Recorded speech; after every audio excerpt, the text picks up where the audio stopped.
গত পর্বে আমরা দেখেছিলাম যে অবজেক্ট ওরাকল এফএক্স এর প্ল্যাটফর্ম থেকে এসকিউএল ওয়ার্কশপ থেকে অবজেক্ট ব্রাউজারের মাধ্যমে কিভাবে ম্যানুয়ালি টেবিল ক্রিয়েট করা যায় এবং টেবিলের ডিটেলস ইনফরমেশন আমরা গত পর্বে জেনেছি। আচ্ছা, এখন আমরা গত পর্বে আমরা একটি কোড কপি করে রেখেছিলাম নোটপ্যাডে, নিশ্চয়ই আপনাদের মনে আছে। সেই কোডটি হচ্ছে এটি, যে আমরা ম্যানুয়ালি টেবিল ক্রিয়েট করার পরে যে এসকিউএল যে কোডটি আমাদের শো করেছিল সেটা আমরা নোটপ্যাডে কপি করে রেখেছিলাম।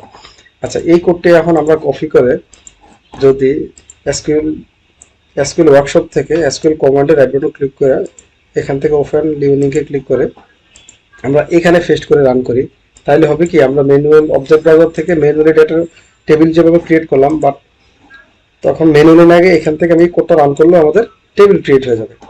সো এই কাজটা আমরা শুধুমাত্র ওরাকল এফএক্স এ নয়, এটা আমরা চাইলে এসকিউএল ডেভেলপার টুলের মাধ্যমে করতে পারি। যেন এসকিউএল ডেভেলপার আমি অলরেডি কোডটা কপি করে রেখেছি।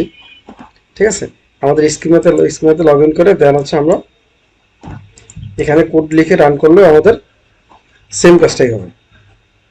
সো যেহেতু ওরাকল এফএক্স এ আপনার ব্যাকএন্ড এবং ফ্রন্ট এন্ডের দুটো সুবিধা এক জায়গায় আছে, সো আমরা অবশ্যই ওরাকল এফএক্স দিয়ে কাজ করার চেষ্টা করব। আচ্ছা, এখানে একটা জিনিস লক্ষণীয়, সেটা হচ্ছে আমি যেহেতু কোডটা কপি করে নিয়েছি, সেক্ষেত্রে আমার টেবিল নেমের দুই পাশে আমার কোটেশন মার্ক আসছে। সো এখানে এই কোটেশন মার্কটা আসলে বাধ্যতামূলক নয়, এটা চাইলে আমরা রিমুভ করে দিয়েও কাজ করতে পারবো, যেমন কন্ট্রোল এফ দিয়ে আগে। আচ্ছা, আমি দেখাই দিচ্ছি আবার। সেটা হচ্ছে এই কোটেশনের এই অংশটুকু সিলেক্ট করে কিবোর্ডে কন্ট্রোল এফ ক্লিক করলে এর অটোমেটিক সিলেক্টেড হয়ে যাবে। দেন এখানে ক্লিক করে রিপ্লেস অনে ক্লিক করলে ব্ল্যাঙ্ক হয়ে যাবে। ধরো এখানে ব্ল্যাঙ্ক, রিপ্লেসে যায় আমি কিছুই দিলাম না। সো এখানে এই আইকনে প্রেস করলেই আমার টোটাল যতগুলো কোটেশন মার্ক ছিল সবগুলো একসাথে ব্ল্যাঙ্ক হয়ে যাবে। দেন হচ্ছে আমি এটা ক্লোজ করে দিলাম। এখন হচ্ছে ওরাকল এসকিউএল এর ক্ষেত্রে আপনার টেবিলের স্ট্রাকচার কি, টেবিল ক্রিয়েট করার স্ট্রাকচারটা কি, আমরা প্রথমে গুগলে সার্চ করে নিব Oracle SQL table structure structure লিখে আমরা সার্চ করি।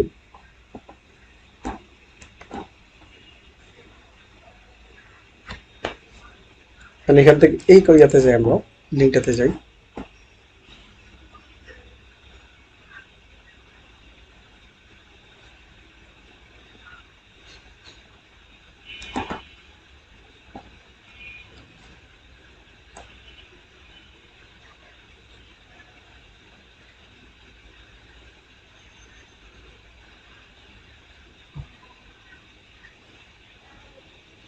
আচ্ছা, আমরা এটা না লিখে আমরা লিখতে পারি ওরাকল এসকিউএল ক্রিয়েট ওরাকল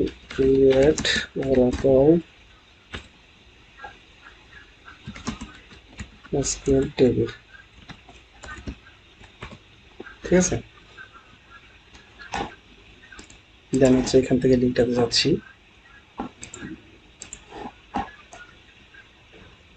এই যে লক্ষ্য করুন, স্ট্রাকচারটা হচ্ছে ক্রিয়েট টেবিল, দেন হচ্ছে স্কিমা নেম। আমাদের স্কিমা নেমের নেম লেখার প্রয়োজন নেই, দেন হচ্ছে টেবিল নেম ব্র্যাকেট দিয়ে এই যে কলাম নেম, দেন হচ্ছে কলামের ডেটা টাইপ, দেন হচ্ছে যদি কনস্ট্যান্ট আপনি অ্যাড করতেছে, যেমন প্রাইমারি কি, ফরেন কি, হ্যাঁ, ইউনিক কি, সেক। ঠিক আছে, এই সকল কনস্ট্রাকশনে মানে কনস্ট্যান্টের ক্ষেত্রে আমরা চাইলে কলামের ভিতরে লিখে দিতে পারবো। দেন হচ্ছে একটা কলাম শেষে আমরা কমা দিলাম, সেকেন্ড কলাম দিলাম, কমা দিলাম, এইভাবে ডট ডট যত কলাম থাকবে সেগুলো সিরিয়ালের সিকোয়েন্স অনুযায়ী লিখে দেন টেবিলের কনস্ট্যান্টগুলো আমরা অ্যাড করে দিতে পারি। সো এখানে এসকিউএল কমান্ডে কি আমরা লক্ষ্য করি যে সেম স্ট্রাকচারই আমরা টেবিলের কোডটা সেম স্ট্রাকচারই আছে, যেমন ক্রিয়েট টেবিল, দেন হচ্ছে টেবিল নেম, আইডি, দেন হচ্ছে ডেটা টাইপ, দেন হচ্ছে নেম, এটা ডেটা টাইপ। ঠিক আছে, সবার শেষে আমরা কমাটা তুলে দিলাম। সো এখানে আমরা তবে প্রফেশনাল ওয়েতে করার জন্য আমাদের এই স্ট্রাকচারটা ফলো করাটাই উত্তম হবে, যেটা আমি দেখিয়ে দিচ্ছি আপনাদেরকে। যেমন আমরা যত টেবিল ক্রিয়েট করব, আমি এটা বাদ দিয়ে দিলাম, অথবা এটা থাক, আমরা নিচে কোডটা পেস্ট করে দিই। এখানে লক্ষ্য করুন, প্রফেশনাল ওয়েতে করার জন্য আমাকে যত টেবিল আমরা ক্রিয়েট করবো সেক্ষেত্রে আমাদেরকে এই প্রত্যেকটা টেবিলে এই চারটা ইনফরমেশন, চারটা কলাম আমাদেরকে বাধ্যতামূলক অ্যাড করাই প্রয়োজন। এর কারণ হচ্ছে আমরা যখন টেবিল ক্রিয়েট করে টেবিলে কোনো ইউজার ডেটা ইনসার্ট করবে, তখন সেই ইউজারটা কে এবং কোন টাইমে ডেটা ইনসার্ট করেছে সেই ইনফরমেশনগুলো কিন্তু আমাদের প্রয়োজন হয়। হ্যাঁ, এই জন্য প্রত্যেকটা ডেটা ইনসার্ট, আপডেট, ডিলেটের ক্ষেত্রে অবশ্যই ইউজারের ইনফরমেশনগুলো রাখার জন্য প্রত্যেকটা টেবিলের মধ্যে এই 4টা কলাম বাধ্যতামূলক রাখতে হবে। আশা করি ব্যাপারটা আপনাদেরকে বোঝাতে পেরেছি। আচ্ছা, এখন আমি এই টেবিলটাকে কন্ট্রোল F দিলাম, এখান থেকে রিপ্লেস করে দিলাম। আমি একটা নতুন টেবিল নাম দিয়ে দিই, ধরেন হচ্ছে কাস্টম ডিফিটি দিলাম। হ্যাঁ, দেন হচ্ছে আমি কোডটাকে রান করে দিলাম, সিলেক্ট করে রান। লক্ষ্য করুন টেবিল ক্রিয়েটেড। এখন যদি আমরা চেক করতে যাই যে আমার টেবিলটা ক্রিয়েট হয়েছে, সেটা আমরা অবজেক্ট ব্রাউজার থেকেও চেক করতে পারি। যেমন অবজেক্ট ব্রাউজারে গেলাম, এখান থেকে আমি ভিউ সিলেক্ট করলাম, দেন হচ্ছে আবার টেবিলে আসলাম, তাহলে আমার ডেটাটা রিফ্রেশ হয়ে গেল। আমরা টেবিলের নাম দিয়েছি কি সিইউএসটি কাস্টম, এই যে কাস্টম ডিপিটি। দেখেন আমাদের টেবিল ক্রিয়েট হয়ে গেছে। হ্যাঁ, দেন হচ্ছে যে ডেটাতে ক্লিক করলে কোনো ডেটা আসতেছে না, কারণ আমরা কোনো ডেটা দেখাইনি। আচ্ছা, এখানে একটা বিষয় আমাদেরকে মাথায় রাখতে হবে, যেমন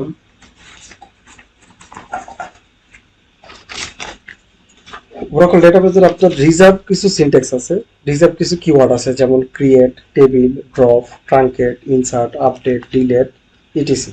এই কিওয়ার্ডগুলো বা এই সিনট্যাক্সগুলো আমরা আমাদের টেবিল ক্রিয়েট করার সময় কোনো কলামের নেম অথবা টেবিলের নেম অথবা আদার্স যেসব সিকোয়েন্স আছে, সিকোয়েন্স অথবা টিগার, হ্যাঁ, অথবা প্যাকেজ, কোনো জায়গায় আমরা এই রিজার্ভ কিওয়ার্ডগুলো আমরা ইউজ করতে পারবো না। এগুলো হচ্ছে ইউজ করতে গেলে আপনাকে অ্যালার্ট দিবে যেগুলো হচ্ছে ওরাকলের রিজার্ভ কিওয়ার্ড। সো অবশ্যই যদি এই রিলেটেড কোনো কলাম নেম অথবা টেবিল নেম কোনো কিছু অথবা সিকোয়েন্স নেম আমাদের প্রয়োজন হয়, আমরা সঙ্গে অন্য কোনো একটা শব্দ জুড়ে দেব, ঠিক আছে? তাহলে আমাদের ইউরোর বা কোনো ধরনের অ্যালার্টের সম্মুখীন হতে হবে না। সো এটা মাথায় রাখতে হবে। আচ্ছা, আমরা টেবিল যে ক্রিয়েট করলাম সেই টেবিলে এখন কোনো ডেটা পাচ্ছি না, কারণ আমরা তো কোনো ডেটা দেইনি। আচ্ছা, দেন হচ্ছে একটা জিনিস করতে হবে, সেটা হচ্ছে লক্ষ্য করুন ক্রিয়েট ইউনিক ইন্ডেক্স। অর্থাৎ আমি এই ডিপার্টমেন্টের যে আইডিটা আছে, ডিপার্টমেন্ট টেবিল, হ্যাঁ, টেবিলের যে আইডিটা আছে, আইডিটাকে আমি ইউনিক করে দেবো। তো ইউনিক করার জন্য আমাদের এই কোডটা ইউজ করতে হয়। মানে এসকিউএলে গেলাম, আমরা সেলে কমান্ডের মাধ্যমে এই কোডটা লিখতে হবে, যেমন ক্রিয়েট ইউনিক ইন্ডেক্স, দেন হচ্ছে ইন্ডেক্সের নেম অন ডিপার্টমেন্ট। ডিপার্টমেন্ট হচ্ছে আমার টেবিল নেম, সো আমরা এখানে টেবিলের নাম চেঞ্জ করে দিচ্ছি কাস্টম ডিপিটি। সো আমি এখানে কাস্টম ডিপিটি দেখাইতে পারি। দেন হচ্ছে কলামের নেম কি, এই যে ডিপিটি আইডি। হ্যাঁ, ডিপিটি আইডি কলামটাকে আমি সিলেক্ট করে দিলাম, অর্থাৎ ডিপিটি আইডি কলামটাকে আমরা ইউনিক কনস্ট্যান্টে পরিণত করছি। সো এটা সিলেক্ট করে কোডটাকে সিলেক্ট করে রান করলাম। Table or view does not exist. আচ্ছা, এখানে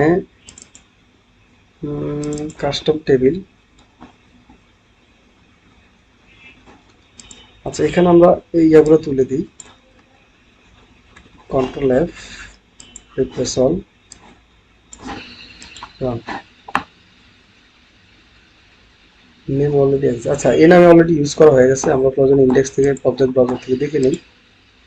সেটা হচ্ছে ইন্ডেক্স। কোডটা এখান থেকে করে নিই, কপি করে নিই, কপি করলাম। হ্যাঁ, সে আচ্ছা, এই কোডটা যেহেতু আমি আমার অবজেক্ট ব্রাউজারে যে আমার যে ডেটাবেস আছে, ডেটাবেসের মধ্যে এই নামে অলরেডি আমি একটা ইন্ডেক্সিং আমার আগেরই করা আছে, যেহেতু আমি এখান থেকে কোডটা কপি করে নিয়েছিলাম, সেক্ষেত্রে আমাকে অবশ্যই ইন্ডেক্স নেমটা চেঞ্জ করে দিতে হবে। হ্যাঁ, যেমন এখানে আমি ধরেন নেমটা চেঞ্জ করে সংক্ষেপে দিই ডিপিটি আইডি আন্ডারস্কোর পিকে, পিকে না দিয়ে আমি দিই ইউনিক, তার মানে ইউকে। হ্যাঁ, ইউকে। এখন আমি কোডটা রান করি, দেখেন আমার ইন্ডেক্সিংটা কি হয়ে গেল। সো এই ছোট ছোট ভুলগুলো আপনারা কাজ করতে গিয়ে বারবার প্রবলেম ফেস করবেন, দেন হচ্ছে আপনারা খুঁজে খুঁজে বের করে নেবেন যে কোন জায়গা থেকে সমস্যা আসতেছে। আচ্ছা, এখন হচ্ছে দেন ইন্ডেক্সের একটা বিষয় আমি দেখিয়ে দিলাম, সো এটা দেখানোর প্রয়োজন নাই। দেন হচ্ছে প্রাইমারি কি। এখন লক্ষ্য করুন প্রাইমারি কি আমরা কিভাবে টেবিল সেট করার পরে আমরা প্রাইমারি কি কিভাবে সেট করব, সেটা করতে হচ্ছে এই দেখেন অল্টার টেবিল, দেন হচ্ছে টেবিলের নেম। সো আমাদের এখানে টেবিলের নেম কি আছে, কাস্টম ডিপার্টমেন্ট। এখানে আমরা কাস্টম ডিপার্টমেন্ট দেখিয়ে দিলাম। দেন হচ্ছে লিখতে হবে অ্যাড কনস্ট্যান্ট, অ্যাড কনস্ট্যান্ট দিয়ে কনস্ট্যান্টের একটা নেম দিতে হবে। হ্যাঁ, এখানে হচ্ছে আমরা যেহেতু আমার প্রিভিয়াস এই কনস্ট্যান্ট নেমটা অলরেডি আমার ডেটাবেজে আছে, তাই আমি কনস্ট্যান্টের নেমটা চেঞ্জ করে দিচ্ছি। তখন আমি 2 দিয়ে দিলাম। দেন হচ্ছে কোন কলামটাকে আমি কনস্ট্যান্ট করাবো। হ্যাঁ, দেন হচ্ছে প্রাইমারি কি, প্রাইমারি কি কোন কলামটাকে করবো, সেই কলামটা হচ্ছে আমার ডিপার্টমেন্ট আইডি, অর্থাৎ ডিপার্টমেন্ট আইডি আমার ইউনিক হবে এবং সিকোয়েন্স অনুযায়ী আসবে। হ্যাঁ, আমি এটার জন্য প্রথমে আমরা একটা সিকোয়েন্স তৈরি করে নিব পরবর্তীতে। যাক, আমি ডিপার্টমেন্ট আইডিকে প্রাইমারি কি করতে যাচ্ছি, তার মানে হচ্ছে প্রাইমারি কি দেখে সেক্ষেত্রে কলামের নেমটা দেখিয়ে দিলাম ইউজিং ইন্ডেক্স। সে হচ্ছে ইন্ডেক্স নেমটা আমি দেখিয়ে দিলাম। ইন্ডেক্স হচ্ছে আচ্ছা, এটারও নাম চেঞ্জ করে দিতে হবে, আমি এটা 2 দিয়ে দিলাম। দিয়ে হচ্ছে কোডটাকে রান করলাম, সিলেক্ট করে রান। দেখছে table or view does not exist.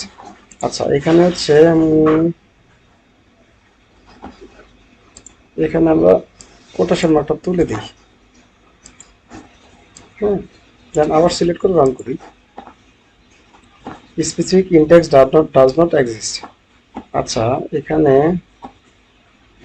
ওই নামে ইন্ডেক্স পাচ্ছে না, সরি, এটা তুলে দিলাম। দেন হচ্ছে রান। দেখছে specified index can not be used. আচ্ছা, এখান থেকে আমরা চাইলেই অংশ দরকার নেই আমাদের ইন্ডেক্সিং করানোর, আমরা এতটুকু রান করলে হয়ে যাবে। রান করলাম, দেখেন আমাদের প্রাইমারি কি কনস্ট্যান্ট তৈরি হয়ে গেল। দেন হচ্ছে বাকি, হ্যাঁ, আরেকটা জিনিস দেখিয়ে দিই, সেটা হচ্ছে ট্রিগার করা। হ্যাঁ, ট্রিগার কিভাবে আপনি ক্রিয়েট করবেন। ট্রিগার ক্রিয়েট করার সিস্টেম হচ্ছে, আমি ট্রিগারের কোডটি কপি করে পেস্ট করলাম। Create or replace trigger. Then হচ্ছে ট্রিগারে আমরা একটা নাম সেট করব, যেমন এখানে ডি ডিপার্টমেন্ট দেওয়া আছে, তার আগে আমি কোটেশন মার্কটাকে বাদ দিয়ে দিই আমরা। Control F, select, replace. আচ্ছা, এখন হচ্ছে ট্রিগারের একটা নাম দিতে হবে, যেমন টি আন্ডারস্কোর আমি ডিইপিটি দিলাম। দেন হচ্ছে টেবিলের নেম, যে before insert or update. Insert এবং আপডেট হওয়ার আগে আমার এই টেবিলের উপর নিচের পদক্ষেপগুলো যে স্টেপটা দেওয়া থাকবে, সেই স্টেপ কার্যক্রম, মানে সেই কার্যক্রমটা হবে, অ্যাক্টিভ হবে। এখন হচ্ছে আমার দেখতে হবে ক্রিয়েটর রিপ্লেস ট্রিগার। ট্রিগারের একটা নাম দিতে হবে, দেন হচ্ছে বিফোর ইনসার্ট অর আপডেট, অর্থাৎ ইনসার্ট এবং আপডেট হওয়ার আগে এই টেবিলের কার্যক্রমটা হবে। সেই টেবিলের নামটা কি, আমরা টেবিলের নাম দিয়েছিলাম হচ্ছে কাস্টম ডিপার্টমেন্ট, ডিপিটি। হ্যাঁ, তো এখানে দিলাম হচ্ছে কাস্টম ডিপিটি। আচ্ছা, ফর ইজ ট্রু, প্রত্যেক রোর ক্ষেত্রে এটা কার্যকর হবে। বিগেন দিয়ে আমরা লিখলাম ইফ ইনসার্টিং, যখন ইনসার্টিং হবে, দেন হচ্ছে নিউ ডট ডিপার্টমেন্ট আইডি, অর্থাৎ এই যে নিউ ডট আমাদের যে আইডি প্রথম যে কলমটা করলাম, যেটাকে আমি প্রাইমারি কি করলাম, সেই কলমটা হচ্ছে ডিপার্টমেন্ট আইডি।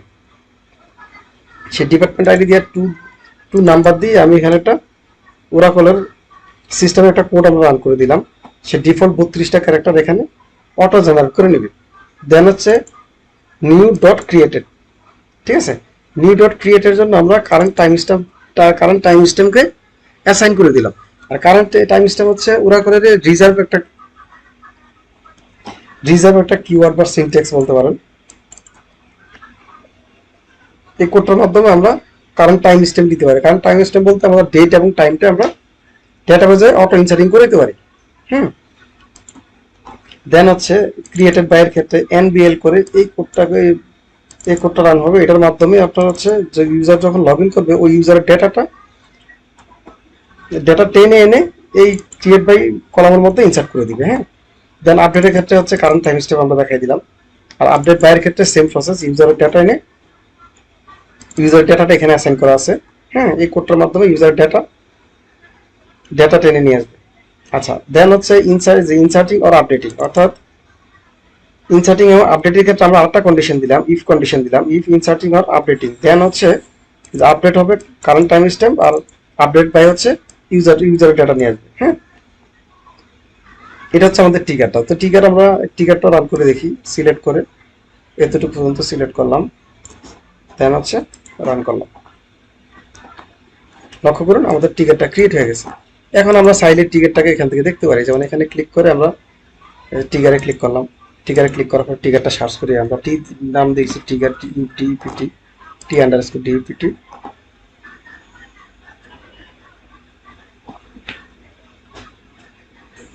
আচ্ছা, এখান থেকে আমরা চাইলে কোডটাও দেখে নিতে পারবো, যেমন কোডে ক্লিক করলে আমরা কোড দেখতে পারবো। হ্যাঁ, কোডটাকে চাইলে এখান থেকে আমরা কারেকশনও করতে পারবো। বুঝা গেছে? সো আমাদের ট্রিগারটা কিন্তু তৈরি হয়ে গেছে। যদি কোনো ধরনের ইরর থাকতো, তাহলে আমরা সেভ এন্ড কম্পাইলে ক্লিক করলে এখানে এই যে গ্রিন কালারে যে ফুয়েল এসকিউএল কোড সাকসেসফুল এই কথাটা আসতো না, তখন যে কোনো একটা ইরর দিয়ে এবং ইরর লাইন নাম্বার শো করে দিত। ঠিক আছে? সো আমাদের আজকে আমরা কি শিখলাম এই হচ্ছে যে টেবিল নর্মালি আপনার এসকিউএল কোয়ারির মাধ্যমে কিভাবে টেবিল ক্রিয়েট করতে হয়, কিভাবে কনস্ট্যান্ট তৈরি করতে হয়, দেন হচ্ছে কিভাবে ইন্ডেক্সিং তৈরি করতে হয়, তারপর হচ্ছে কিভাবে টিকেট তৈরি করতে হয়। সো আজকে আমি এ পর্যন্তই। সবাই ভালো থাকবেন, সুস্থ থাকবেন। আল্লাহ হাফিজ।